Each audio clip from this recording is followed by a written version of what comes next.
बहुचर्चित परी हत्या मामला रे दोषी को 20 वर्ष जेल दोषी सरोज को 20 वर्ष सश्रम कारादंडादेश शुणाई कोर्ट दंडादेश कर नयागढ़ जिला अतिरिक्त दरा जज 2020 जुलाई 14 तारिख में परी को जदुपुर गाँव में हत्या एवं पर दुष्कर्म एवं पर हत्या करा जाइथिबा क्राइमब्रांच खुलासा करथिला।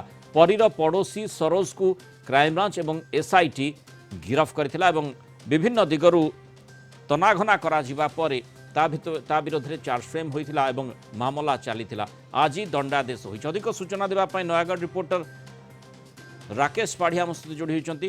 राकेश, पूरा जो राय रही कौन कहा जाइछि? देखु नयागढ़ बहुत चर्चित परी हत्याकांड घटनार आज राय प्रकाश पाई। बहुत दिन प्रतिज्ञा पर आज ये राय प्रकाश पाई।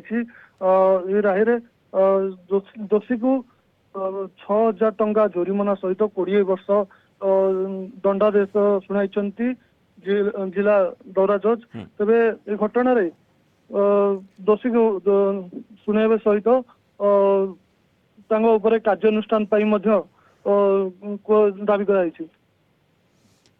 घटना पर कौन से प्रकार प्रतिक्रिया मिलूँ कि परी परिवार पक्षर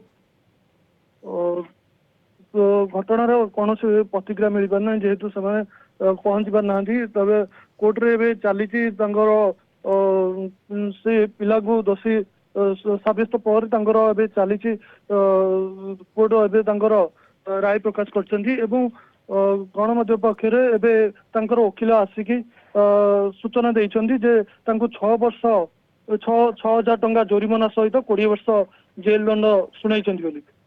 एवं जी दोषी सरोज तार परिवार लोकंकर कौन से प्रकार कथा प्रतिक्रिया मिलूँ कि कौन से कहवा कथा जमती स्वाभाविक भाव में आईनगत दृष्टिकोण जड़े जितेबाला दोषी सब्यस्त हुंती विरोध में दंड विधान हुए स्थिति एमती भी हुए जे बहुत समय से ऊपर कोर्ट को जाती से प्रकार संभावना कथा कह जाउछि कि परिवार पक्षर दोषी परिवार पक्षर कौन भी सूचना मिल पारि नहीं जेहेतु कोर्ट रे किना समस्ते अच्छा किंतु पक्षर कौन सूचना बर्तमान पर्यटन किसी मिल पारि नहीं।